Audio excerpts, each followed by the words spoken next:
और भाई क्या चल रहा है? आगे फिर से स्क्रॉल करते-करते एक और वीडियो में यही सोच रहे हो ना कि चलो एक और वीडियो मिल गई जिसे देखकर मैं थोड़ा मोटिवेट हो जाऊँगा और माइंड को कंट्रोल करने की कुछ टिप्स मिल जाएँगी।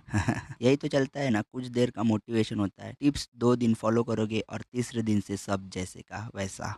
तो चलो आज इस टॉपिक को एक प्रैक्टिकल वे में समझते हैं और इस वीडियो में कुछ भी हाई क्लास एडिटिंग वगैरह नहीं होने वाली है, तो सिर्फ सुनने पे ध्यान दो। तो मेरा नाम है आयुष और स्वागत है आपका आज की इस वीडियो में। तो चलो सबसे पहले समझते हैं कि अनकंट्रोल्ड माइंड क्या होता है। What is uncontrolled mind? अब अनकंट्रोल्ड माइंड एक ऐसा माइंड है जो हमारे कंट्रोल में नहीं है। जिस काम में आपको फोकस रहना है वहाँ आपका माइंड फोकस नहीं रहता और फालतू की चीज़ों में आपका माइंड ज़्यादा रहता है और आप कुछ भी कंसंट्रेशन से नहीं कर पाते हो। और एक ओवर थिंकर को और जिसका माइंड अनकंट्रोल्ड है उसको लाइफ में और भी ज़्यादा प्रॉब्लम्स होती है। तो आप बोलोगे कि इसे कंट्रोल कैसे करते हैं? तो आइए अब यही समझते हैं।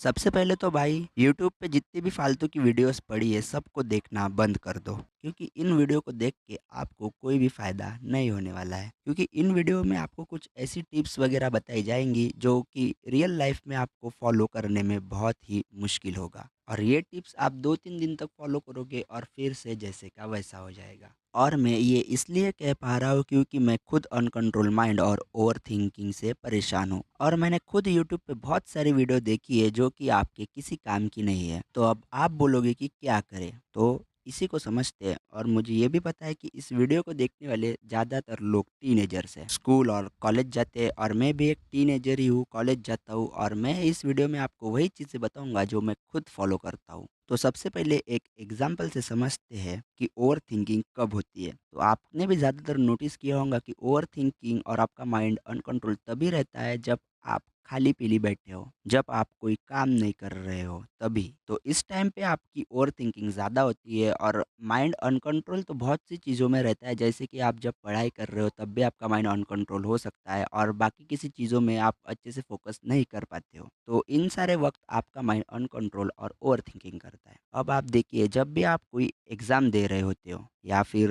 कोई भी क्रिकेट मैच चल रहा होता है जो कि बहुत ही इंटेंस मोड पे चल रहा होता है, जैसे 4 बॉल पे 7 रन 8 रन लग रहे होते हैं, तब आप देखो कि आप एकदम फोकस होके वो मैच देखते हो। और जब भी आप एग्ज़ाम लिख रहे होते हो तब आपका फोकस एकदम उस एग्ज़ाम को लिखने में होता है, आप इधर-उधर ज़्यादा ध्यान नहीं देते हो। तो इस पूरे एग्ज़ाम्पल का एक ही मतलब है कि आपको आपके माइंड को कंट्रोल करने में तभी आसानी होंगी और ओवरथिंकिंग आप तभी रोक पाओगे जब आप किसी वर्क में बिज़ी हो। तो अपने आप को किसी न किसी चीज़ में बिज़ी रखो। स्कूल कॉलेज जाते हो तो पढ़ाई पे ध्यान दो या फिर आपको कोई नई स्किल्स सीखनी है तो उस पे ध्यान दो। बहुत सारे लोग क्लासेस करते हैं, जैसे स्विमिंग क्लासेस, क्रिकेट की क्लासेस, डांसिंग क्लासेस, इन सब चीज़ों पे ध्यान दो। जितना आप अपने आप को बिज़ी रखोगे, आप ओवरथिंकिंग और अनकंट्रोल्ड माइंड को कंट्रोल कर पाओगे और मैं ये खुद ट्राई करता हूँ और इससे बहुत ही बेनिफिट्स होते हैं। तो ज़्यादा ओवरथिंकिंग नहीं करना है, सिर्फ अपने आप को नॉर्मल किसी वर्क में बिज़ी रखो। जितना आप बिज़ी रहोगे, आप फालतू की थिंकिंग से उतना ही दूर रहोगे। तो और 2 चीज़ें हैं जिनको आप फॉलो कर सकते हो, जो कि मैं खुद फॉलो करता हूँ और इससे भी आपके माइंड को फोकस होने में और कंट्रोल करने में बहुत ही ज़्यादा हेल्प होती है। तो फर्स्ट है भाई वर्कआउट और एक्सरसाइज। तो वर्कआउट और एक्सरसाइज से आपको बहुत ही ज़्यादा फ़ायदा होता है,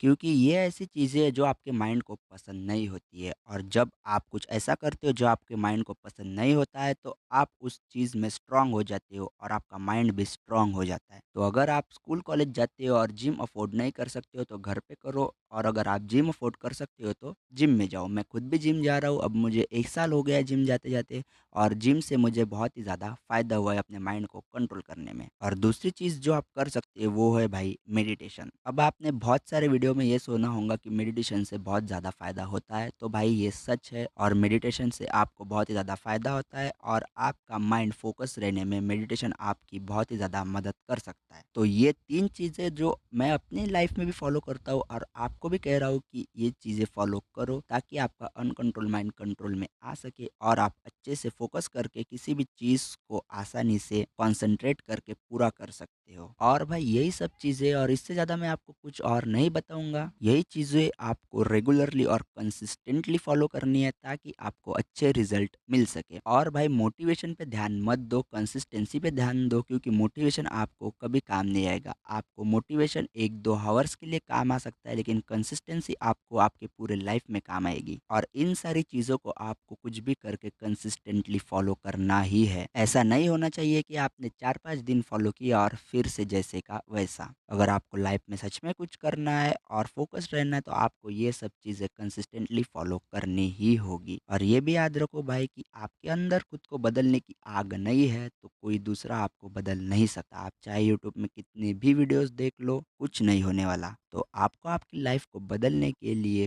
खुद ही मेहनत करनी पड़ेगी। कोई आगे आके आपके हाथ को पकड़ के आपको आगे नहीं ले जाएगा, क्योंकि लोग हमेशा आपको पीछे खींचने की देखते हैं और आगे ले जाने वाले इस दुनिया में बहुत ही कम होते हैं। और भाई ये भी याद रखो कि आपके माँ-बाप आपकी कामयाबी का इंतज़ार कर रहे हैं। तो और भाई आज की इस वीडियो में इतना ही, और जो भी मैंने आपको बताया उसे प्लीज़ कंसिस्टेंटली फ़ॉलो करो। आपको बहुत ही ज़्यादा हेल्प होंगी आपके माइंड को कंट्रोल करने में। तो अगर आपको ऐसा लगता है कि मैंने आपको कुछ अच्छा बताया है तो आप इस चैनल को सब्सक्राइब भी कर सकते हो। ये मेरा फर्स्ट वीडियो था और आगे ऐसे ही वीडियो मैं लाता रहूँगा।